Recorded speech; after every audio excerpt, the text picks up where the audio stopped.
देखो पिछली वीडियो में अपन ने ये श्रीधराचार्य विधि का जो है इससे 1-2 क्वेश्चन किए थे। आज मैं 1-2 क्वेश्चन और बताऊंगा इससे। यही अच्छी विधि है जब भी द्विघात समीकरण में कहीं भी अटक जाओ। जैसे एक तो गुणनखंड विधि काम आती है, जो पहले वो टुकड़े वाली विधि सीख चुके हैं अपन, है ना। जैसे इस सवाल में 9 दूनी 18, 18 कैसे टुकड़े करो कि 7 आ जाए, तो ये 9 और 2 ही हो रहे हैं, है ना। 9 में से 2 कम करते ही 7 आ जाएगा। तो आप इस क्वेश्चन को, ये सेकंड नंबर का जो क्वेश्चन है, इसको गुणनखंड विधि से भी कर सकते हो और वो ईजी है। पूर्ण वर्ग सीखना मैंने बता दिया, देखो अच्छे से। अगर नहीं सीखने में आ रही तो पूर्ण वर्ग को मत सीखो, कोई बात नहीं।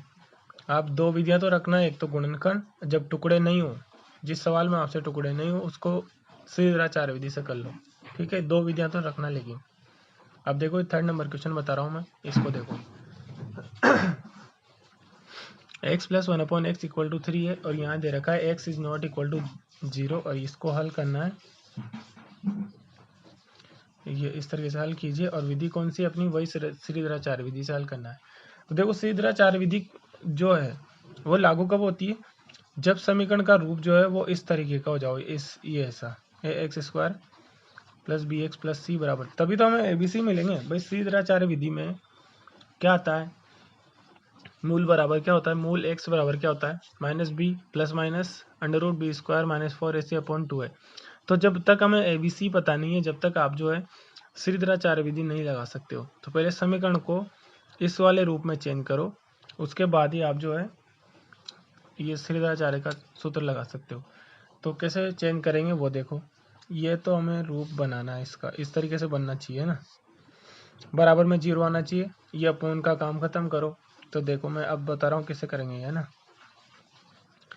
x + 1/x = 3 ये है। अब अपन क्या करेंगे, x से पूरी समीकरण को गुणा कर देते हैं ताकि अपोन कट जाएगा। मैंने बता रखा है जब भी अपोन की कोई संख्या हटानी हो तो उसी से पूरी समीकरण में गुणा कर दो, ताकि ये उससे वो कट जाएगी और हट जाएगी, है ना। तो देखो कैसे करेंगे। मैं दूसरे इससे लिख देता हूँ यहाँ पे। x से क्या कर रहे हैं हम, गुणा। क्यों कर रहे हैं गुणा, x से गुणा इस वजह से कर रहे हैं ताकि जो है ये अपोन वाला x हट जाए। अगर यहाँ 10 होता तो 10 से गुणा कर देते हैं।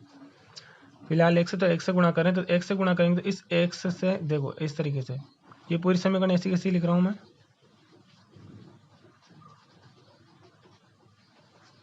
अब ये लिख दी, गुणा नहीं किया अभी तक। अब देखो गुणा कर रहा हूँ, गुणा किया, सभी को x से गुणा कर दिया, इसको भी,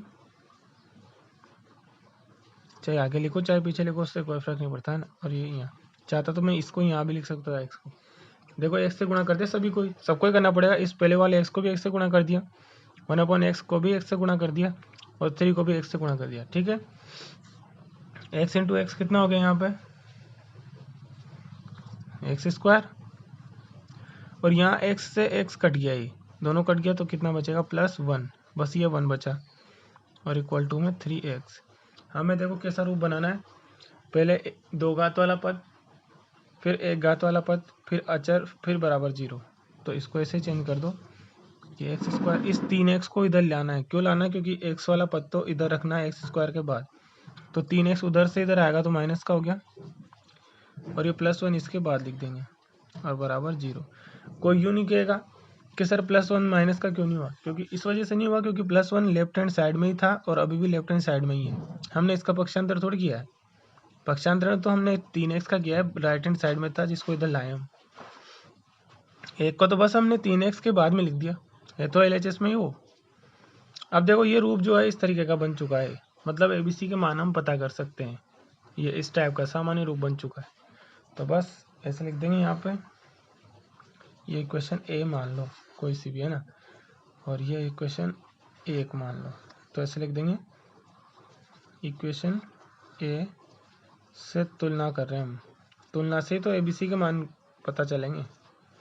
और तुलना करने से क्या पता लगा कि जो x² का गुणांक होता है वो तो a होता है, यहाँ x² का गुणांक कुछ भी नहीं है, मतलब 1 है। तो a का मान कितना आ गया, 1। जो x का गुणांक होता है वो b होता है, x का गुणांक -3 है, तो मतलब b का मान आ गया -3। और अचर पद c होता है, अचर पद c होता है, मतलब c का मान हो गया 1। ये लो तीनों मान हमें पता चल गए, ठीक है। तो बस आगे और सोल्व करते हैं इसको। अब लगा देंगे सीधा, जब ABC पता चल गया तो फिर श्रीधराचार्य विधि सोल्व लगा सकते हो, है ना। इसलिए ये भाई श्रीधराचार्य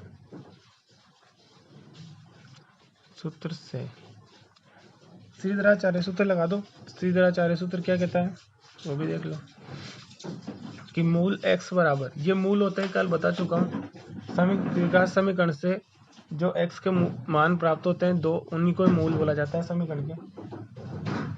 ठीक है, तो देखो x इक्वल टू क्या होता है, minus b plus minus under root b square minus 4ac upon 2a, ये होता है समीकरण का मूल। ठीक है ना, तो बस इसमें मान रख देंगे x equal to minus b. मैं बता चुका हूँ, कल भी मैंने ये बात बोली थी कि जब b का मान आपके खुद माइनस हो, है ना, ये b का मान माइनस में है, तो यहाँ आगे वाला ये जो माइनस है ये हट जाता है, सिर्फ b का मान कितना आ जाएगा, 3 आ जाएगा।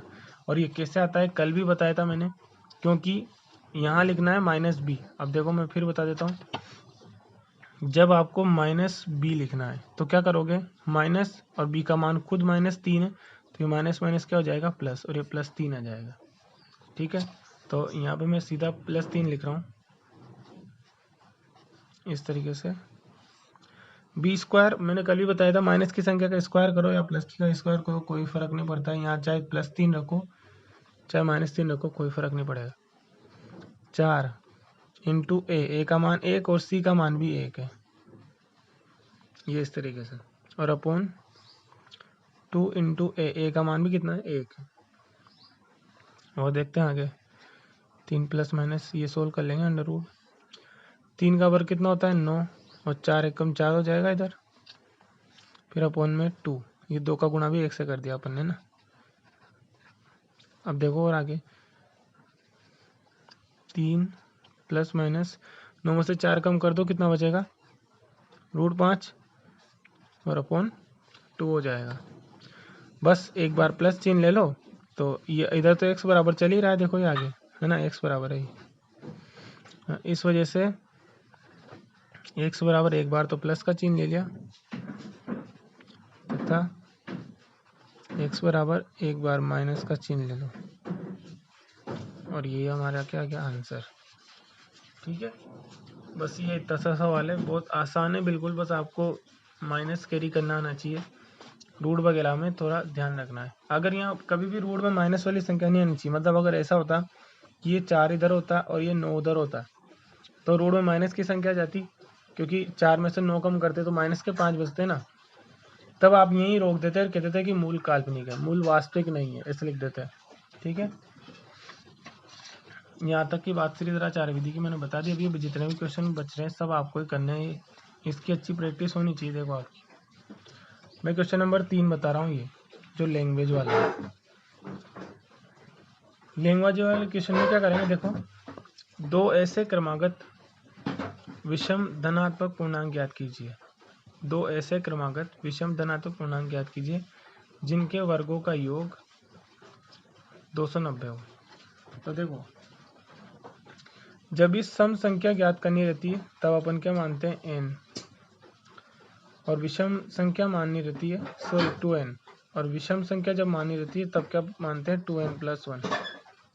ठीक है, तो सम संख्या को कैसे मानते हैं, 2n 2 इंटू एन, यहाँ x भी ले सकते हो, ऐसे कोई दिक्कत नहीं है ना, पर कुछ भी मतलब 2 का गुणा दुगनी रहती है संख्या, है ना। और 2n + 1 क्या होती है, विषम संख्या होती है। ये कैसे होती है एक बार मैं बता देता हूँ थोड़ा सा, वैसे शायद मैंने फर्स्ट प्रश्नावली में बताया था, ये यूक्लिड वाली में। देखो, जब भी 2n, आप n का मान कुछ भी रखो, सम संख्या ही मिलेगी हमेशा, इस वजह से 2n को मानते हैं सम। देखो, अगर मैं कोई कहते हैं सर 5 रखो, तो देखो 10 होगी, 10 सम संख्या होती है। कोई कहते हैं 3 रखो, तो 2 × 3 6 हो गया, ये देखो सम संख्या है। कुछ भी मान रख दो आप, 1 2 3 4 5 कुछ भी रख दो, तो हमेशा n को जो है पूर्णांक से लेकर कुछ भी रख दो, हमेशा सम संख्या आएगी। और अगर इसमें एक ज़्यादा जोड़ देंगे तो देखो विषम आने लग जाएगी। 10 में एक ज़्यादा जोड़ेंगे तो 11 विषम है, 6 में एक ज़्यादा जोड़ेंगे तो 7 विषम है। तो 2n + 1 क्या होता है, विषम संख्या होती है। ठीक है, अब देखो यहाँ इसने क्या सवाल दिया है अपन को, ये कि दो ऐसे क्रमागत विषम धनात्मक पूर्णांक ज्ञात कीजिए जिनके वर्गों का योग कितना होना चाहिए, 290 हो। तो देखो अगर मैं प्रथम धनात्मक बोला उसने, धनात्मक पूर्णांक वो मान लिया हमने 2n+1, तब ये माना है ना, तब दूसरा वाला क्या हो जाएगा, ये वही धनात्मक विषम पूर्णांक, इससे 2 ज़्यादा, सॉरी यहाँ 3 आएगा। अब 2 ज़्यादा कैसे हुआ है, क्योंकि क्रमागत तभी रहते हैं तब भी 2-2 का अंतर चलता है ना अरे विषम संख्याओं में। अगर पहली 3 है तो फिर दूसरी क्या आती है, 5 आती है ना, 4 थोड़ी आएगा। तो ऐसा अगर एक 2n+1 है तो उससे 2 ज़्यादा रहेगा ना, तो इसमें 2 और जोड़ दिया तो 3 आ जाएगा। इस वजह से पहला धनात्मक पूर्णांक तो क्या माना हमने, 2n+1, तो दूसरा क्या हो जाएगा 2n+3। और अब प्रश्नानुसार क्या बोला है देखो,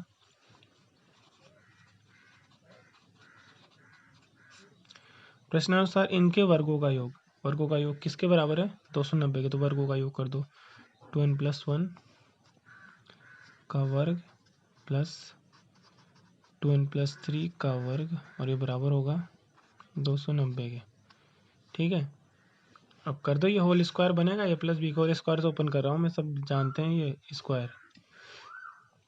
देखो 2n का स्क्वायर करेंगे तो 4n² प्लस 2ab आता है तो 2 × a 2n और b 1, फिर प्लस 1 का स्क्वायर 1 का स्क्वायर।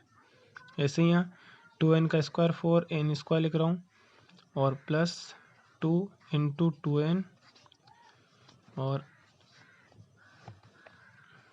ये इंटू 3, इसके गुणा में 3 भी आएगा, और प्लस क्या आएगा 3 का स्क्वायर, ये 3 का स्क्वायर, और बराबर में क्या जाएगा 290। ठीक है, अब देखो इसको पूरे को सोल्व कर रहा हूँ एक बार में। 4n और 4n तो कितना हो गया, 8n² हो गया, ये n² n 2 बार है ना, इस वजह से।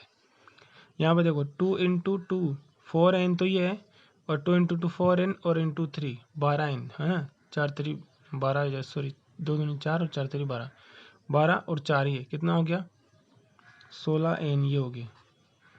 और देखो 1 का स्क्वायर 1 और 3 का स्क्वायर 9 हो जाएगा, मतलब कितना हुआ 10 बराबर 290। ये अपन ने सबको कैलकुलेट कर लिया।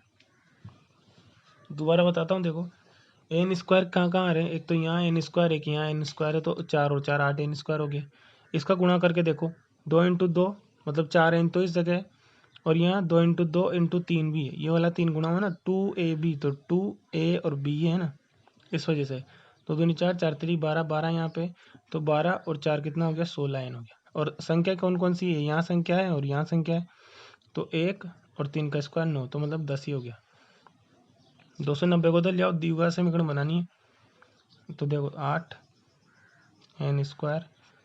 प्लस 16n, इस 290 को इधर ले आए तो ये वाले 10 जो है इसमें से कम हो जाएंगे, 280 बच जाएंगे बराबर 0। दोबारा देखो 290 इधर आया तो माइनस का हुआ, वो माइनस के में 290 में से प्लस का 10 कम कर दिया तो 280 माइनस के बच जाएंगे। यहाँ तक सही है। देखिए 8 का भाग देखो इसमें जाता है क्या, क्योंकि 8 का भाग जाएगा तो सब में 8 का भाग दे लेंगे अपन, छोटी संख्या हो जाएगी, क्योंकि इसमें जा रहा है इसमें जा रहा है, इसमें और ट्राई कर लेते हैं। तो 8 का भाग लगाओ, 8 3 24 4 जा रहा है देखो, तो अपन यहाँ लिख देते हैं पूरी समीकरण में 8 का भाग। देखो ये भाग क्यों दे रहे हैं, मैं एक बार इसको अच्छे से बताता हूँ, देखना।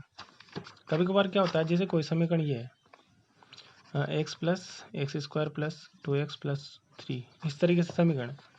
अब सिर्फ यही समीकरण 2 से गुणा के लिखी हुई हो कहीं पे कि 2x² + 4x और +6, तो इन दोनों के मूल एक जैसे ही होते हैं भाई। ऐसा नहीं कि इसको दुगुना करने से मूल अलग आ जाएंगे, बिल्कुल नहीं। समीकरण के, और इसको अगर इसी को 3 से गुणा भी करते तब भी देखो 3x² 6x + 9, इस वाले समीकरण के मूल भी वही आएंगे सेम। तो हमेशा जब इसे बड़ा गुणांक रहते हैं ना, तो उनमें से कुछ न कुछ संख्या का भाग लगा देना चाहिए अपन को।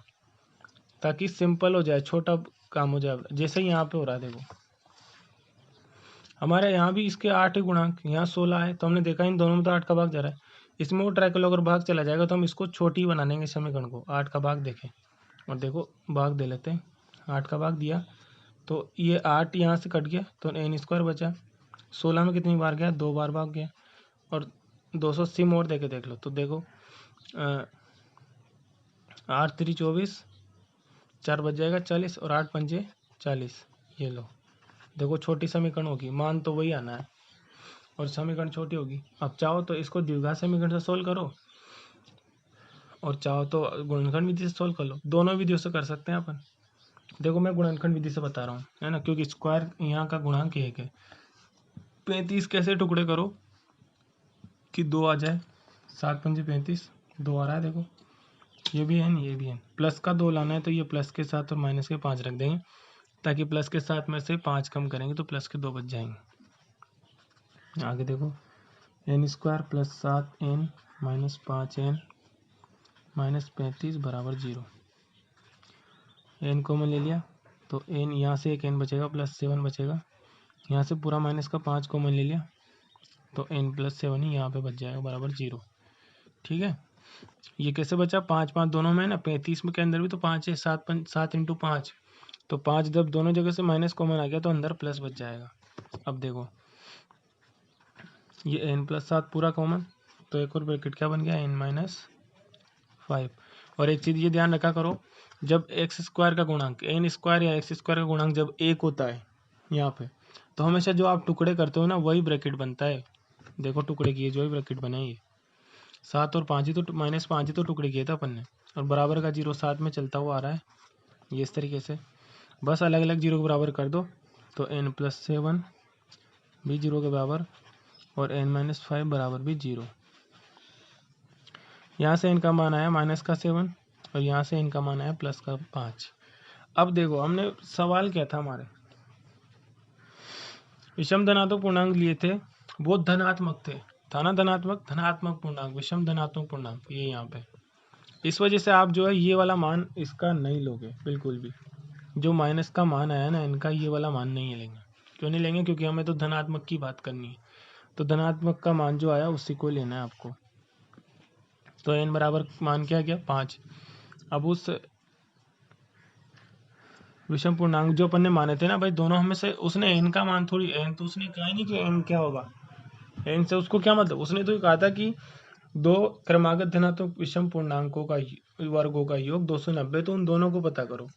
तो हमने पहला माना था 2n + 1 और दूसरा माना था 2n + 3। ठीक है, इन दोनों को ज्ञात करने का है उसने, तो फिर अभी तो हमारे n का मान है ना, तो हम यहाँ लिख देंगे। इस वजह से प्रथम धनात्मक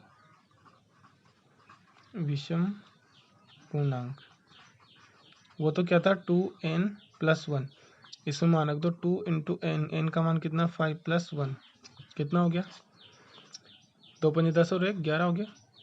अब एक इसके बाद का एक कौन सा आएगा, 13, क्योंकि 12 तो सम संख्या आ गई, इसलिए दूसरा वही धनात्मक विषम पूर्णांक क्या हो जाएगा, 2n + 2, और वो कितना हो जाएगा 13। मान रख देना यहाँ पे 5, तो 2 × 5 = 10, 1 सेकंड, 2n + 3 था ना, 2 × 5 = 10 और 3 13 हो जाएगा। ठीक है, तो वो जो कहा था ना उसने कि ऐसे धनात्मक विषम पूर्णांक याद करो जिनके वर्गों का योग 290 होता है, वो यही है। 121 और 169 दोनों को जोड़ो, 290 आ जाएगा।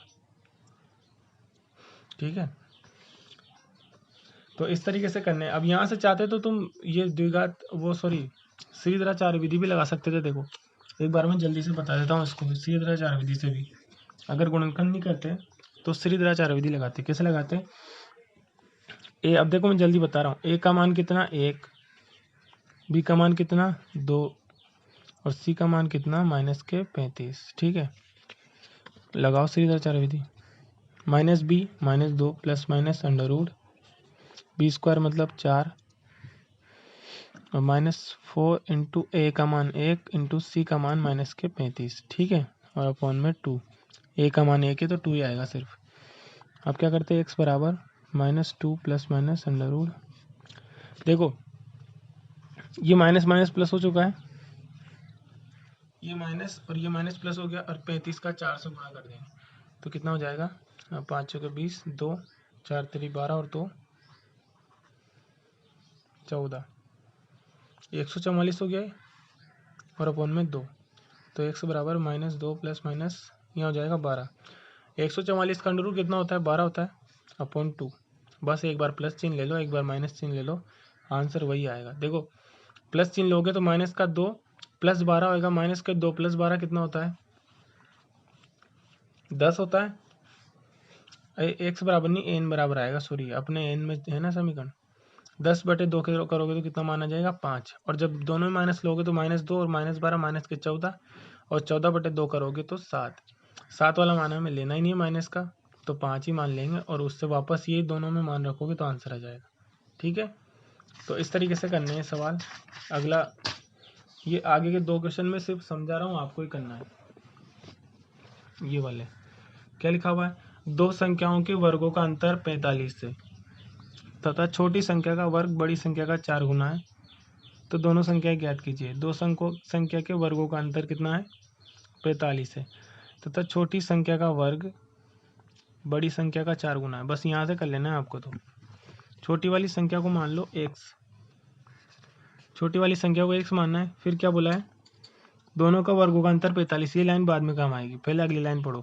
छोटी संख्या का वर्ग, छोटी संख्या का वर्ग बड़ी संख्या का 4 गुना है, बड़ी संख्या जो है उसका 4 गुना है।